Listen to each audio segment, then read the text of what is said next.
The story is very touching. A mother had one. Oo, sabi niya, alam mo, yes, ang sabi niya, a mother is the lioness of the world. The mother needs the world. Kasi kung walang mother, lahat ng anak ay magkaliwat. Kaya ang mother ay isa sa nagdisiplina sa mga kabataan upang ang mundo ay hindi maluklok sa kasalanan. Kaya tingnan nyo, sabi niya, alam mo anak, kung bakit nawala ang aking mata, isang mata.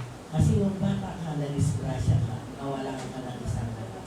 Kaya, sinacrifice ko ang aking mata upang kompleto. Okay, so, alam mo mga kapatid, kahit anong kahit kasama ang ating mga magulang natin yan. Kahit ibigay mo pa ang buong mundo, mga kapatid, sa magulang mo, hindi pa sapat na ito ay tinatawag na sapat na payment sa kanyang pag-aruga sa iyo. Kaya mga kapatid ko, mahalin natin ang ating mga mother natin. Kasi kahit wala tayong tatay, ang mother can be a father.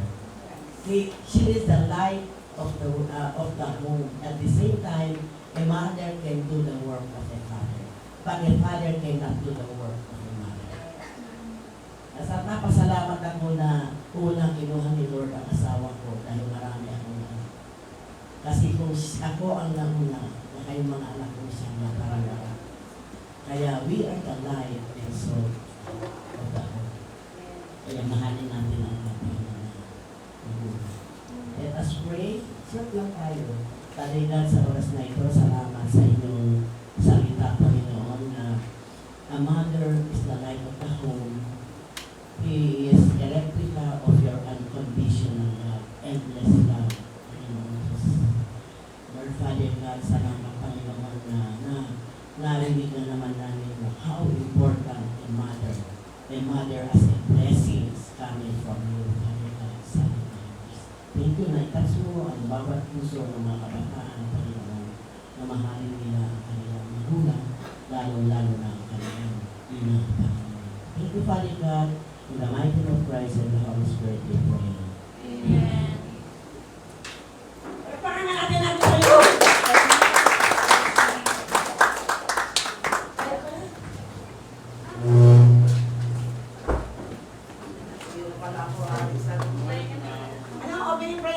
Yes po. Sino sa'yo na tayo? Ano na kayo, no? Kasi ang ganda na istorya.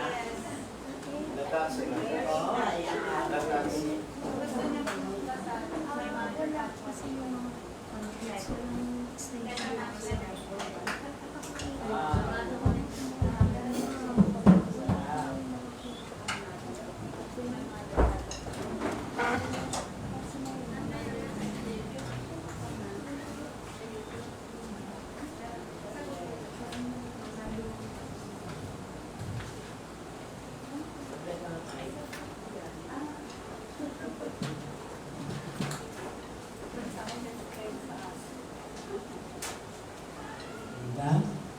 Masarap na yung magulang. Kapag, ang sabi niya nga if you don't love your mother, please honor your mother. That's one of the commandments. Sige na, ano pa kantayin natin?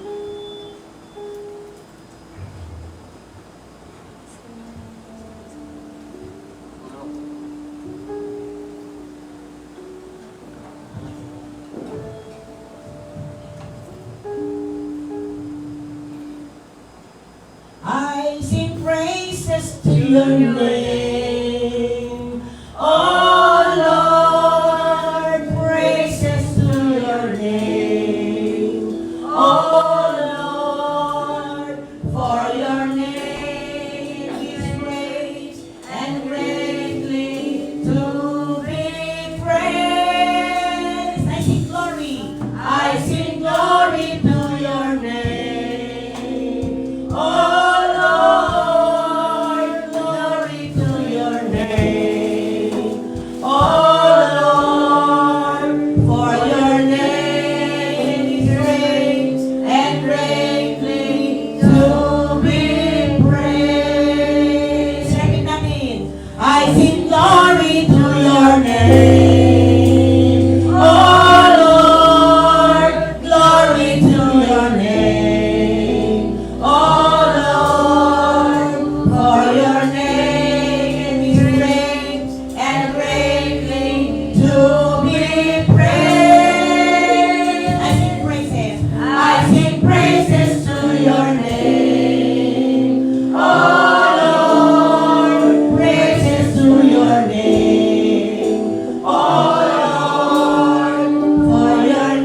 here to praise you in spirit and in truth.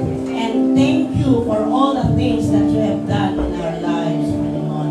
Kaya sa oras na ito, Panginoon, nagpapalinis kami sa inyong harapan, Lord. Inaangkin namin ang kalinisan na galing sa iyo, Panginoon, upang sa ganun ang aming gagawin ay, Panginoon, kasaya-saya at katanggap-tanggap sa inyong harapan. Panginoon, kung ano man, Panginoon, ang gagawin namin sa oras na ito, ay gagawin namin upang, Panginoon, mag-glorify yung pangalan mo sa namin. Ikaw lang, Panginoon, ang aming Panginoon nasa isip, nasa puso, at nasa aming bibig. Solo mo itong araw na ito, Panginoon, because this is a special day that you have done for us, O God. Lord, Father God, sa oras na ito, kailangan namin na iwawaksin namin lahat ang masasamang espiritu. Tinatapon namin sa impyerno upang sa ganon, ang aming Panginoon gagawin ay walang sagapan. Ikaw lamang ang aming nasa isip, ang aming nasa bibig, at ang aming nasa puso. Panginoon Diyos Ama, let the Holy Spirit, Panginoon, saturate this place. Na siya, Panginoon, ang may-ari sa oras na ito. Ang room na ito, walang iba kung hindi ang iyong banal na Espiritu. Siya ang magbigay ng aming talino, Panginoon, upang, Panginoon, maintindihan namin ang inyong ihasik sa oras na ito. At siyempre, Panginoon, we are asking for all the anointings at lahat ng gagamitin mo sa oras na ito, O Diyos, na ikaw ang mabigyan kapurihan, walang iba. Ikaw lamang Ama, Anak, Espiritu Santo, Langkisang Diyos, makapangyarihan, hallelujah, sovereign, omnipotent, omniscient, and omnipresent God. We love you, Father God, Son, and the Holy Spirit. We trust you. Let the Holy Spirit be in us today. Amen.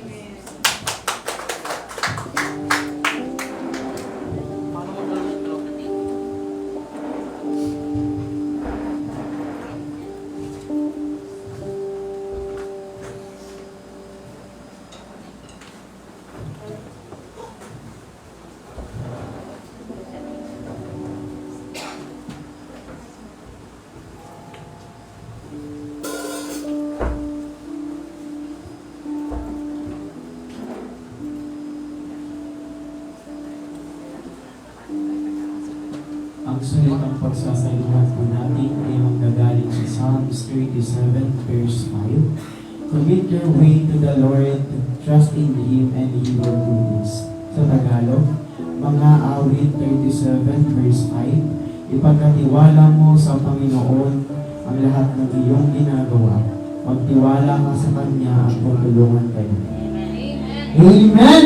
Are you ready to praise the Lord? Praise God! Hallelujah!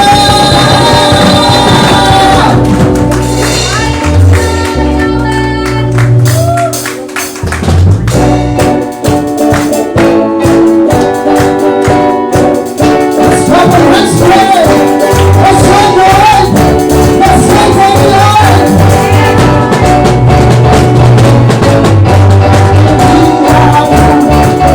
Thank you.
us to call the Holy Spirit. Just know to learn that you want to praise and worship Him.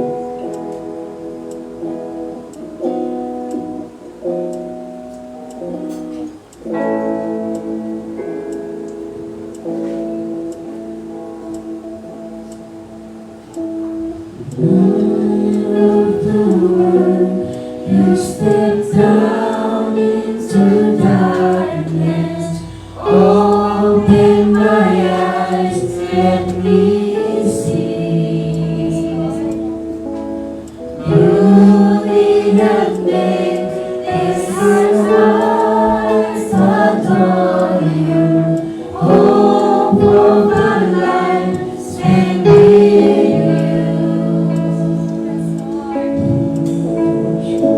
Here I am to worship, here I am to bow down, here I am to say that you're my God. You're altogether lovely, altogether worthy, altogether wonderful to me. You always also highly exalted, Lord.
to say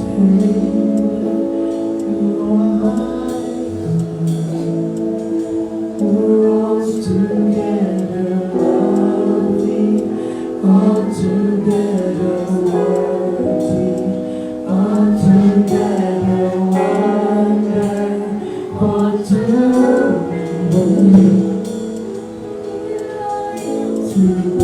worship. Here I am to bow down. Here I am to say that you're my God. You're all together lovely, all together worthy, all together wonderful to me.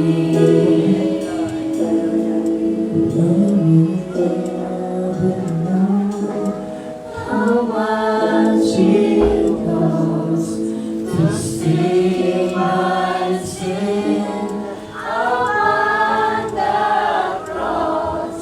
I'll never know how much it costs to see my sin upon the cross. Your name is above all names. You're the name of Jesus. Is the name above all names. You are worthy of the praise. My heart will sing how great is our God. This name is above all names. Name is above all names. You're the name above all names. You are worthy of our praise. And my heart will sing how great is our God.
ako po patuloy po ako na umaasa kay Lord sa lahat-lahat.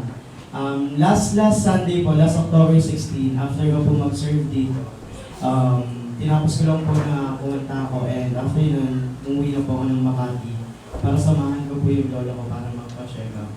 And ewan ko kung bakit ako yung ginamit ni Lord para sa dami-dami ng tao sa bahay ako pa yung gusto niya makasama. Yung pala yung nailas na araw ng lolo ko, sobrang lakas niya pa, sobrang saya pa namin dalawa na nag-uusap. And then after po nun, nung gabi, na-diagnose siya na heart attack na po pala siya, that time na check up siya. So, na-admit po siya sa hospital for 1 night. So, 4 p.m. na-admit po siya, 8 p.m. Thank you Lord, kasi nakilala niya si Lord. Sobrang nakakapagtaka po kasi sa huling buhay ni Lolo, bakit niya pa nakilala si Lord? Wala naman po akong idea na mawawala siya, na kukunin na siya ni Lord nung araw na yun. But Lord used me to share the word of God. Sobrang galing ni Lord kasi tinanggap ng lolo ko si God na tagapagligtas na pinakamula sa krus para sa salvation. Sobrang galing ni Lord kasi andito ako tumatayo sa inyo para patunayan yung kabutihan niyo. Yes, God. Amen! Let's shout hallelujah! Sino ka po yun? Tunay nga, anak ng Diyos eh. Sinabi ko ka, the prayer of the righteous is availeth much. Kasi, palot dito nung sa anak ko, ang anak ko nga talagang kulang-kulang ang bitin niya. Hindi grabe, hindi na yung parang papel. Salamat sa mga prayer ninyo. Sa Panginoon na kapatid. Amen. Siya yung ating great healer. Magtiwala lamang tayo, no? Araw-araw kami, pinag-pray namin yung mga. Okay po, so tayo na po ay dadako sa ating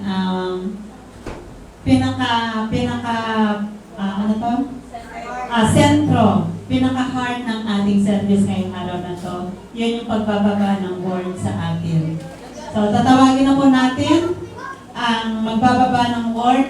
Walang iba kundi si Pastora Maria Ina Kuman. Kalogan, Kuman. Lirikaan. Pastora Ina. Praise the Lord. Lord, napakabuti ng Diyos. Talaga ngayon, Pastora Joanna, tawag to, sinolo ko na lahat ngayon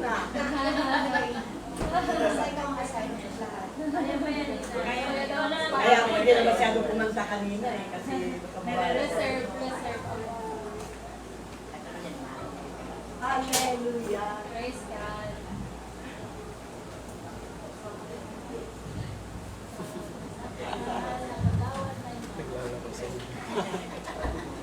Paano mo siya nakulit mo yan? Nanalo sa Diyos. Alam niyo, mga kapatid, hindi ako nanalo sa mata ng tao, pero nanalo ako sa mata ng Lord. Kasi hindi lamang ako nangampanya sa para sa tao, bagkus pinakilala ko din si Lord sa bahay.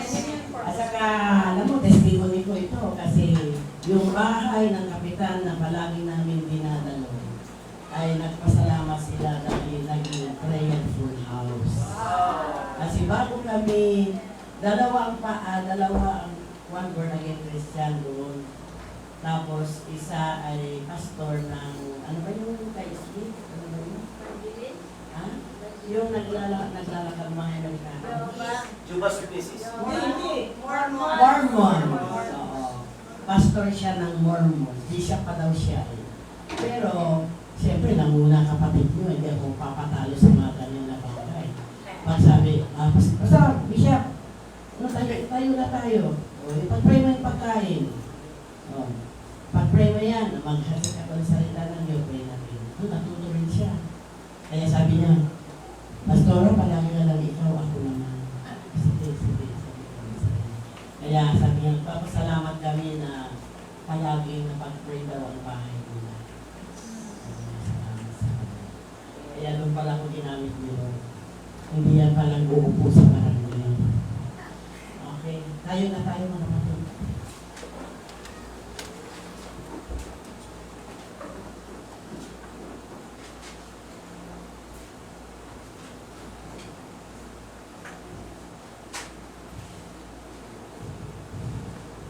Lord, this is your word. This is life. And when we read this word, and when you read this word, Lord God, we will never be the same again. Thank you for this word. The mighty name of Christ and the Holy Spirit we pray. Amen.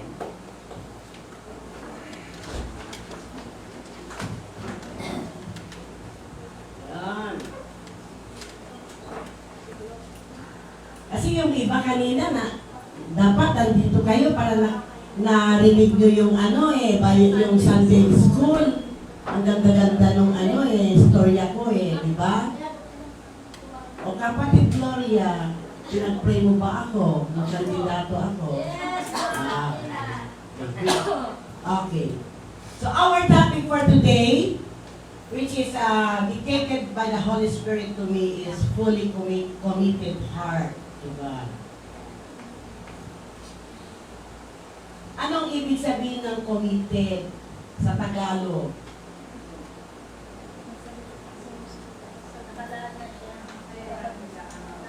Kapag tayo ay committed, tapat tayo, di ba? Tapat tayo. O may dalawa palang uri ng Kristiyano makinig kayo. Saan kayo dito? May dalawang uri ng Kristiyano, yung Kristiyanong sakto at ang Kristiyanong higit. Ano ang Kristiyanong sakto? Yung nandito ka lang, pagkatapos uwi ka na, wala ka nang ginagawa. Sakto lang. Yan. Pero yung Kristiyanong higit, lahat ng tinatawag na spiritual services, nandun at tinatawag na umayo ka, gumagawa ka, kasi sabi niya, faith without work is dead. Kaya may Kristiyanong sakto lamang. Kilala mo na si Jesus, umupo ka na lang dito sa Sunday service, pagkatapos pag nandun ka sa bahay, wala ka nang ginagawa. Mas marami kang oras sa mundo, sa trabaho, mga kapatid. Pero ang higit na Kristiyano, lahat nagagampanan niya. Kahit may trabaho ka, nauna pa rin ang ating Diyos sa buhay. Because God first is the key that you are blessed in your life. Kapag ikaw ay Kristiyanong sakto, ay hindi natin alam kung ikaw ay matatanggap sa taas. Kasi yung mga Kristiyanong sakto, may oras na siyang manghina. Pero ang Kristiyanong higit, manghina man ito, mas malakas pa rin sa kanyang pananampalataya. Kasi yung sakto, hindi pa nag-aadasal yan. Hindi yan nagbabasa ng banal na kasulatan. Nag-a-attend lang sa church service. Wala nang gawa. Kaya dito, fully committed heart to God. Paano tayo masasabi na fully committed tayo sa Panginoon? Ay, ibig sabihin nito, ang ibig sabihin ng committed ay higit ka na Kristiyano sa Panginoon. Oh. Ginamit ko na.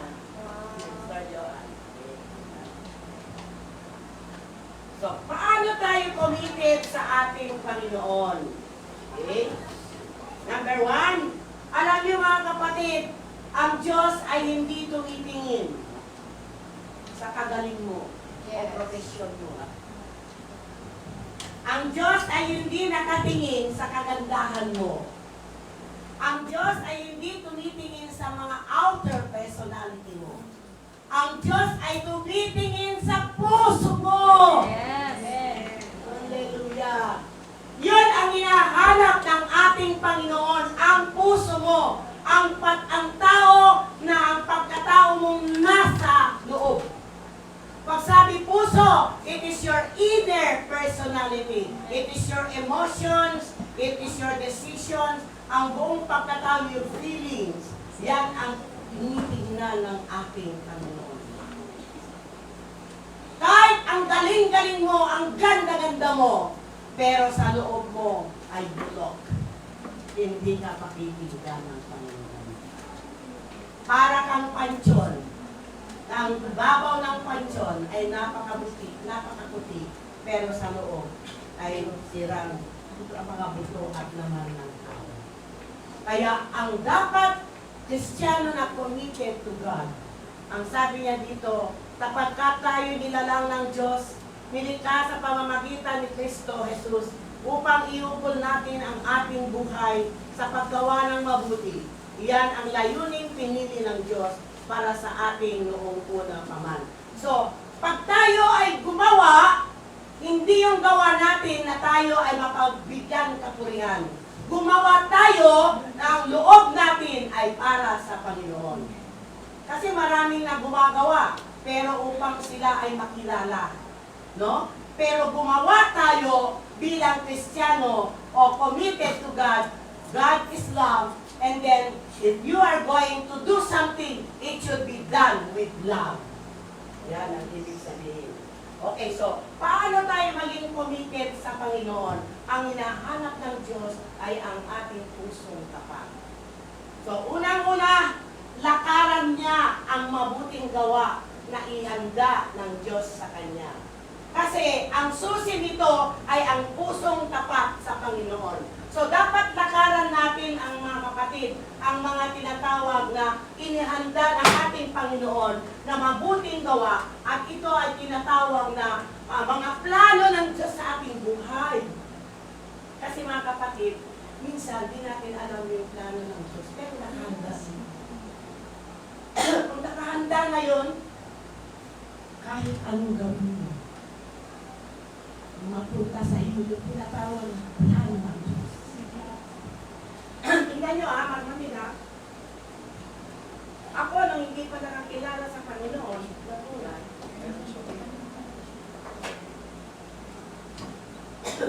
siyempre marami tayong vision ko. Nagmamanifest tayo, nagmamanifest tayo.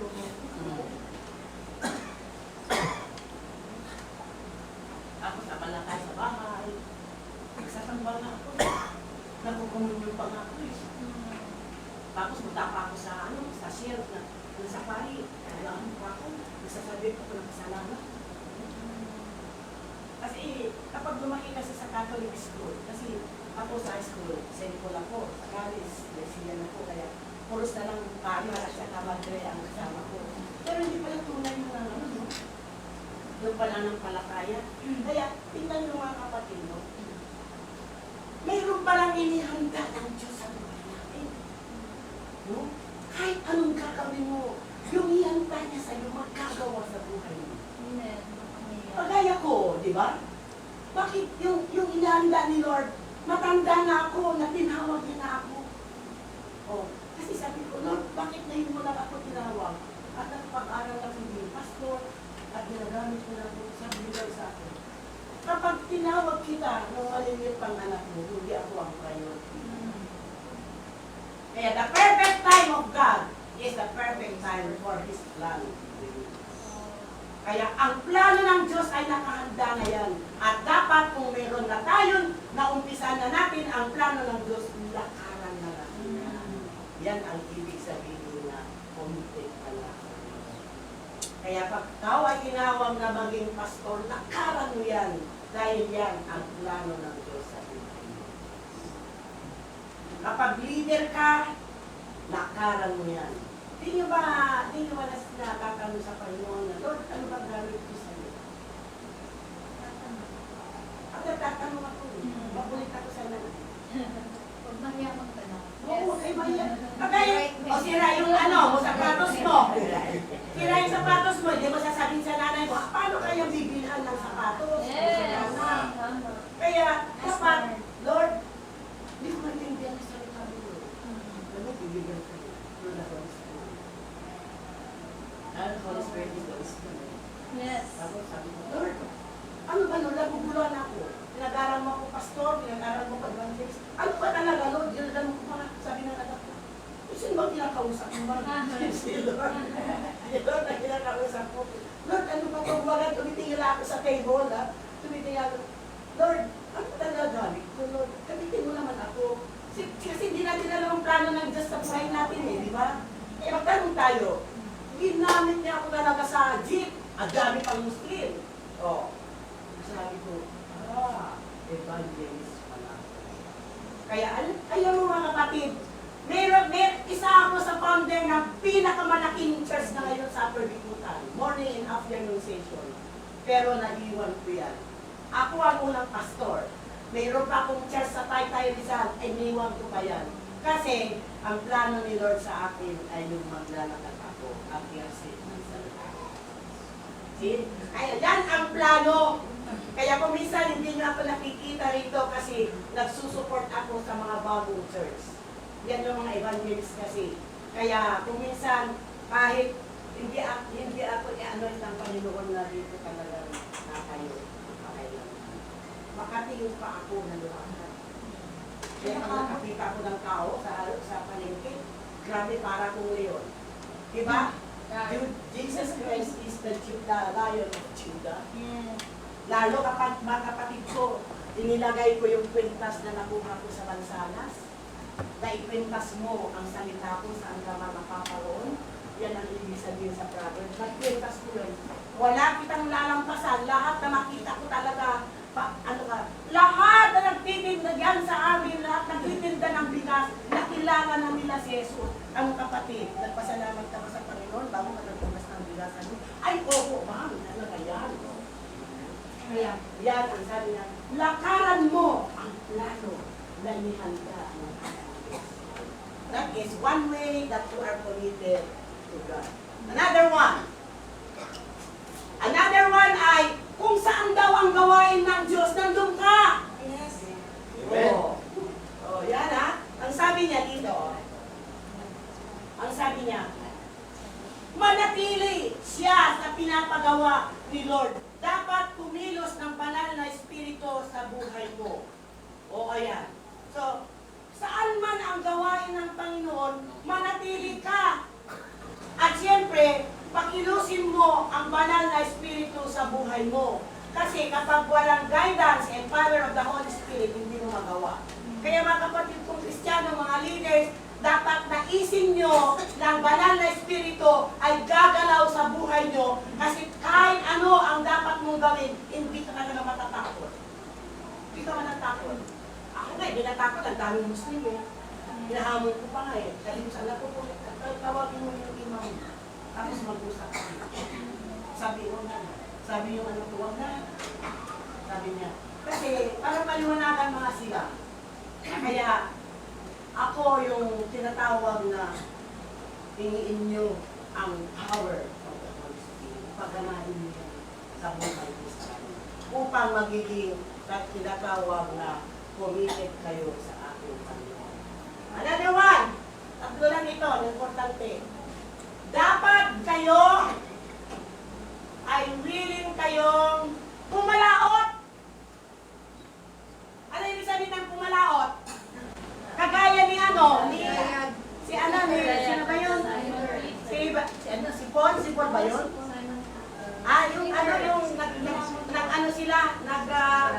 Naglayag sila, walang nagisga sila, walang nakuha, di ba?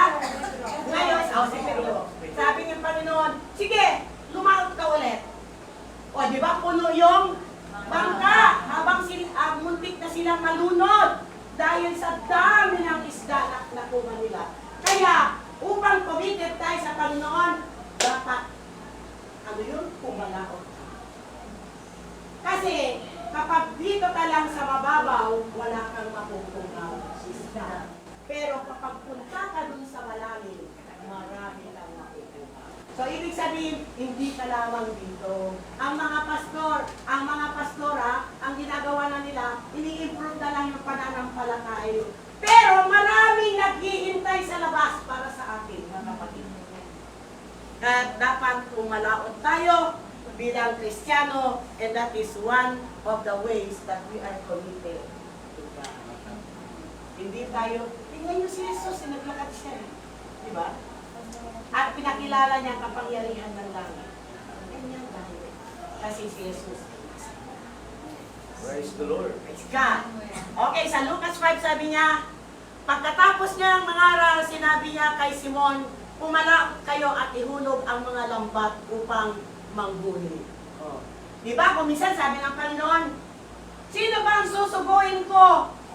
Sabi ni Isaiah, here I am, Lord. O baka sabi mo, Lord, natakot ako, Lord. Lord, hindi ako, maglalaba pa ako, Lord. Lord, birthday ng nanay ko, tatay ko, ako ko, hindi ako pwede, hindi ako pwede. Lord, pero ngayon, Lord, punta mo na ako sa mall. Lord, gagastusin ko yung mga bayan ko. Pero sa church, Lord, 2 orange lang yung yeah. So, dapat pumalaot tayo. Pag sinabi ni Lord, kasikan mo yan. Ano? Kasikan mo talaga. Oh, hindi ba? Doon sa amin, di ba yung sa class na yun, meron mo na kung hindi na yun ng Diyos kami. Nag-visit ako, pinasikan ko yung mga nagpasa kami, ng mga damit, mga panty, mga yat, pinapasok na bibig. Di ba kakanta sa akin? Pumasok ka, nandun yung anak niya na, may anak siya na training na ngayon, pastor na siya, assistant pastor na siya. Sabi ko, hindi lang pupunta sa inyo, magtalaga na ako sa Diyos, hindi lang Diyos sa Diyos. Kasi tapos na, ano na, vision and mission ko sa iyo. Nandun, ibig sinabi, laki daw, ibigay nila, ma-college! Huwag natin muna tingnan yung paltiyan.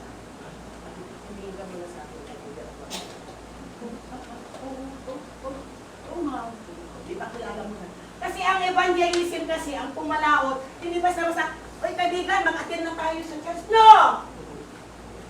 No, kapatid, hindi kanya. Natakin mo siya. You are not an evangelist pag gano'n. Wala ko na yung kapatid, ako si Mang Tuman, nagiging teacher ka sa school. Saan ka nag-aaral? At isang ma'am, yan, gaganyan-ganyan ka muna. Pagkatapos, alam mo kapatid, ako na bago ako ilang puro sa pamamagitan. Yan, ang evangelism. Kaya mga nag-aral, ang evangelism yan, hindi sabi mo, oy classmate, pupunta tayo sa Presbycutan Temple, mag-attend tayo, no. That's not evangelism. Ang evangelism, pumalaot ka upang ihayag mo muna ang salita ng Diyos sa iyong kaibigan. Kahit hindi mo siya mahatak, basta makarinig siya ng salita ng Diyos, then siyempre follow up mo yan, and God will water the word that we have, that we have given in there. Kaya yan ang evangelism. Anak kapatid, pag ginanong mo lahat ako, ano yan, bakadahan lang yan. Bakadahan lang yan. Ay yung mga, dito, mga young generation dito, gusto ko, pag nakita ko, kaya next time, mag-testimony kayo kung paano nyo nahatak ang kaibigan nyo. Kasi kung hinatak nyo lang, nasabi nyo, kaibigan, punta tayo sa church, makinig ka na sa salita ng Diyos. And that is not evangelism. Pagkadahan na yan. Kaya pag nag-evangelize ka, hasikan mo ng salita ng Diyos, pagpakilala ka. At ipakita mo na meron kang pag-ibig sa Kanya. Bago mo hasikan, bago mo yayaan mo. So, yan. Kaya di tawag natin na yung pumalot ka. So that is Commission Matthew 28. That's the Great Commission of the Lord. There are 3 ways to be committed, to have a committed heart to the Lord. Paano naman tayo maging fully committed? Siyempre, hingiin mo sa Panginoon na kilusan ka ng banal na Espiritu. Mga kapatid, that is in Philippians 2:13. Kagaya ni Isaiah, di ba sinabi niya, kung sino ang aking susuguin, sabi ng Panginoon, sabi niya, here I am, Lord. Kaya ito, meron tayong tinatawag na galaw ng banal na Espiritu sa ating buhay upang sa ganon ay magiging tayo fully committed to the Lord.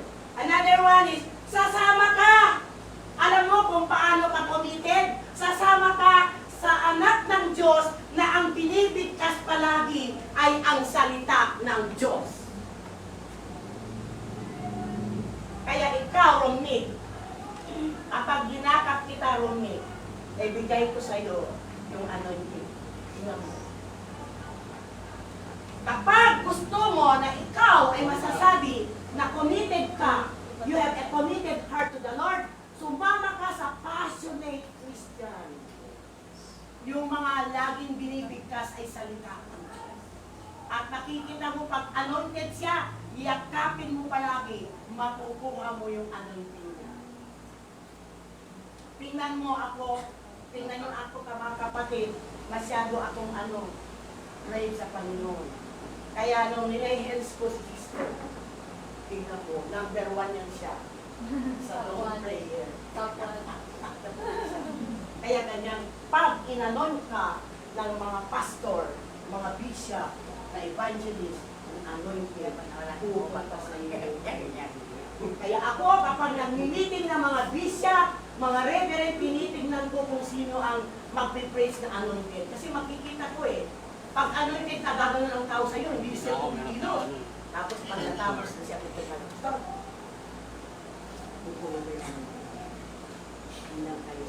Go with us, a Christian who has a passionate heart. Hindi sabihin na yan, yung kanyang binibigkas pamalo sa buhay niya ay salita.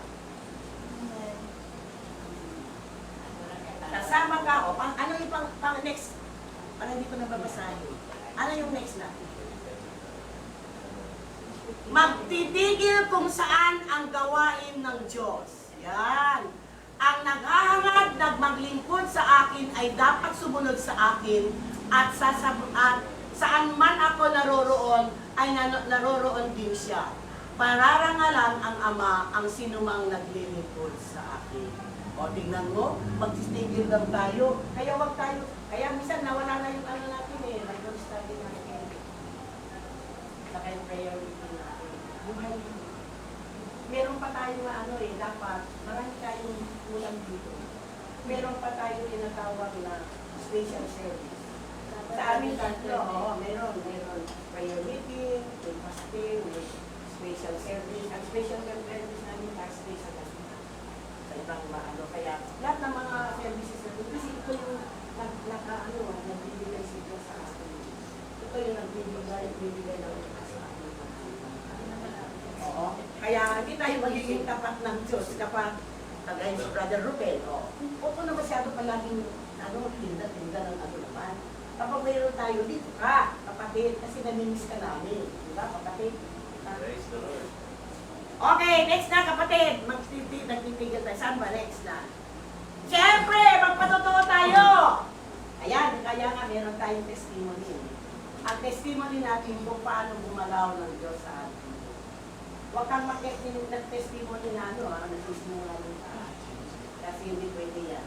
So, paano gumalaw ang Diyos sa buhay mo? Kagaya ni Romney.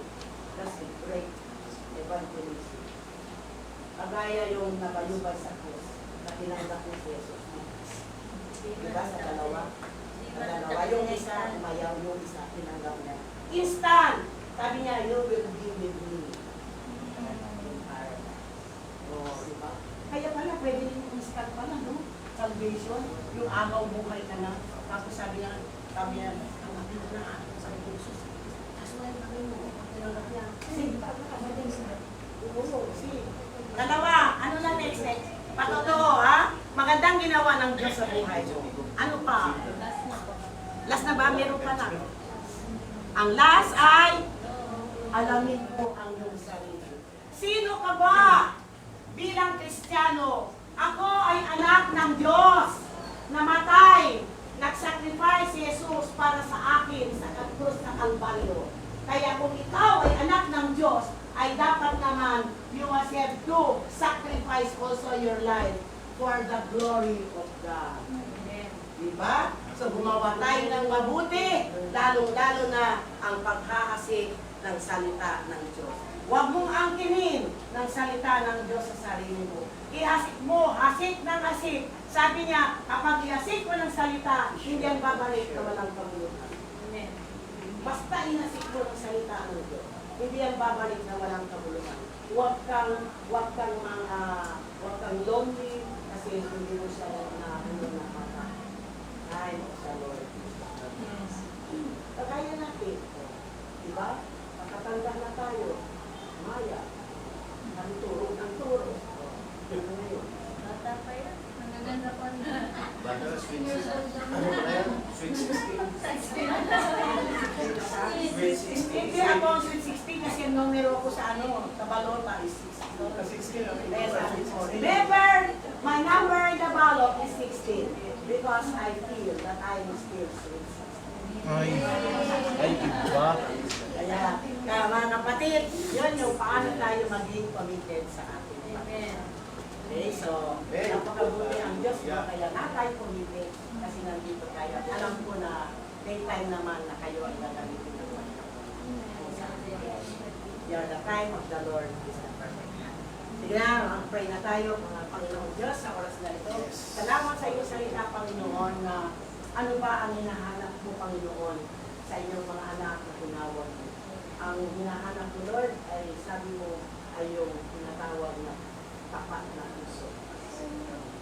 Kaya Lord, inaangkin namin na ang banal na Espiritu ay lumalaw sa aming buhay upang sa ganun maggamit po kami at ang plano mo sa buhay namin ay makakamtan namin.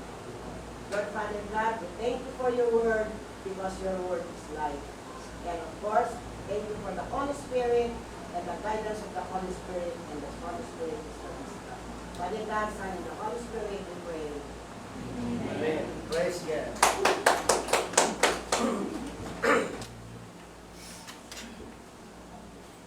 Ako na lang ka? Okay, alam ko nyo. Hindi, open town ka. Ano na?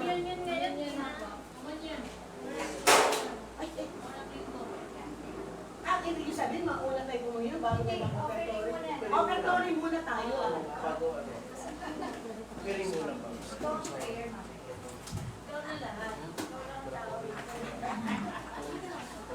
Ako lang nagustuhan ni Lord. Kayo naman. Hallelujah, hallelujah. O ba't kita sa nila?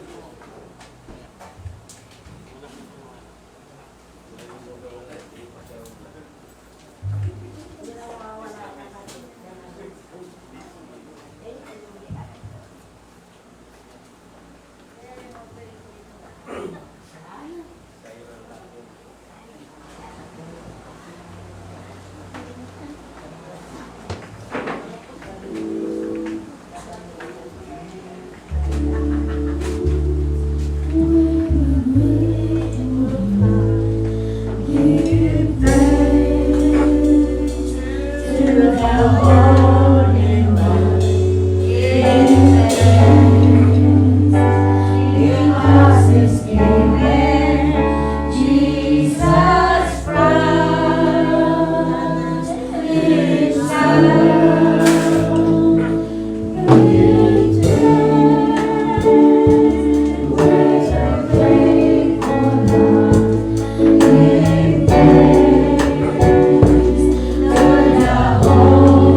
pagbibigay sa Panginoon ay biblical yan. Pastor is not exempted. Lahat tayo. Lahat na binayayaan ng Diyos. Lahat na meron tayo galing sa Diyos. Kaya a partial of it, ibigay nyo upang mapalawak ang kanyang ministry dito sa mundo. Ang mahalagang pagpapakita ng ating pagkikipag-isa sa katawan ni Kristo ang iglesia. Ang babala ni Apostol Pablo ay nagsisilbing paalala sa atin na ang hapag ng Panginoon ay isang gawaing pinag-iisa, hindi pinagbabahabahagi ang mga mananampalataya kay Kristo. Mga kapatid ko, may oras tayo na mga 3 minutes upang maglinis tayo sapagkat hindi tayo pwedeng tumanggap at uminom kung meron tayong tinatago sa ating puso. Let us ask for repentance.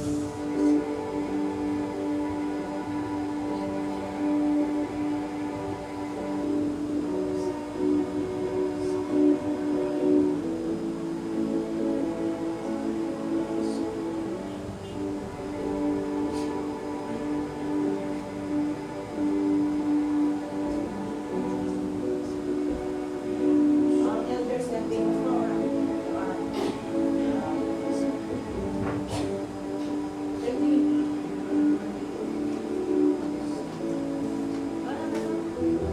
hawak-hawak ang simbolo at itaas habang pinapanalangin. Ang elders na.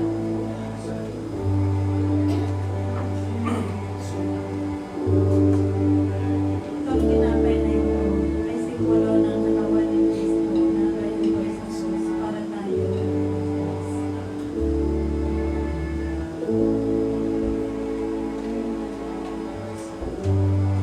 Ang inumin na ito ay simbolo ng dugo ng ating Panginoong Hesus na siyang lumalak sa krus ng Kalbaryo upang tayo ay maligtas.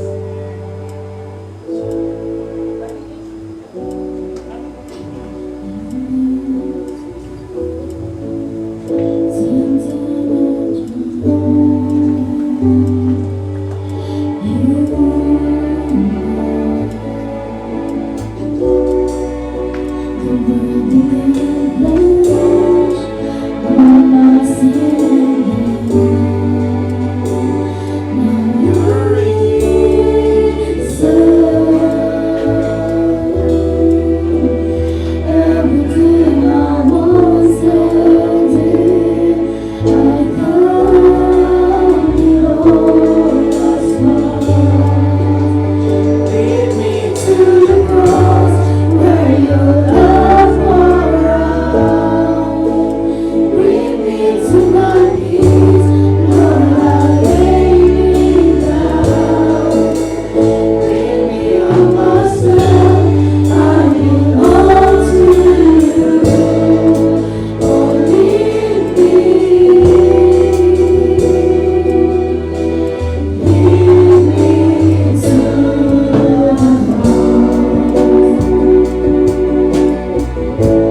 sumampot ng tinapay, tas natin.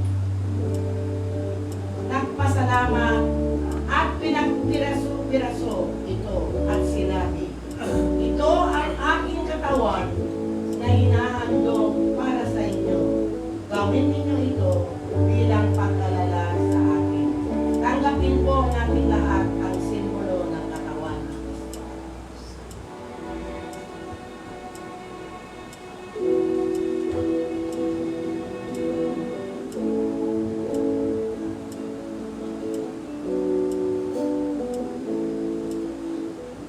Gayon din naman, matapos magapunan, hinawakan niya ang saro at sinabi, taas natin, ang sarong ito, ang bagong lipan na pinagtitibay ng aking dugo.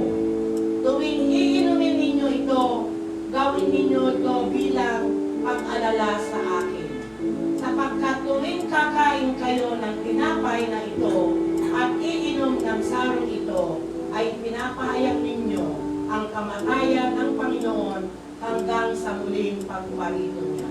Tanggapin po natin lahat ang simbolo ng dugo ni Kristo.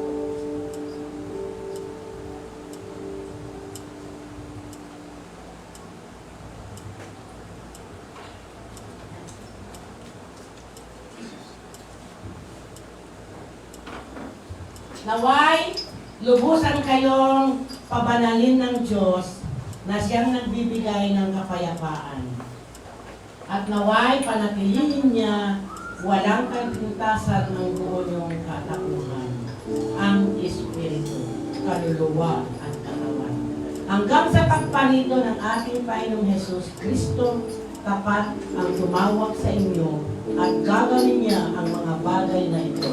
Sumasa inyo nawa ang pagpapala ng ating Panginoong Hesus Kristo. Amen. Amen.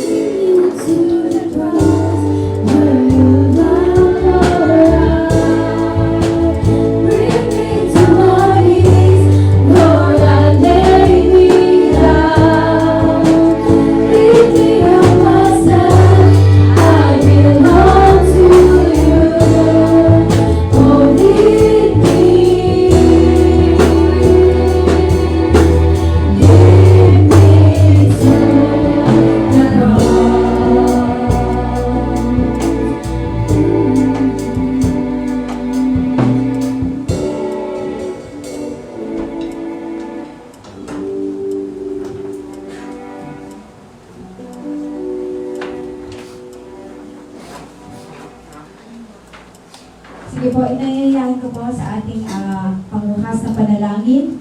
Ang lahat. Doon ka, Pastora, sa Tara. Sige po, patuloy po natin damihin ang presensya ng ating Panginoon. Sige kapatid ko, sa mga oras na ito, kung meron ka mang mga alalahanin, mga concern, patuloy natin ilapit ito sa ating Panginoon. Kapatid, nandito tayo ngayon hindi para tayo ay masabi na tayo ay magaling, okay. Nandito tayo para patuloy tayo magpaayos, magpatama ng ating mga puso, ng ating mga isip. Patuloy tayo magpapagaling sa salita ng ating Panginoon.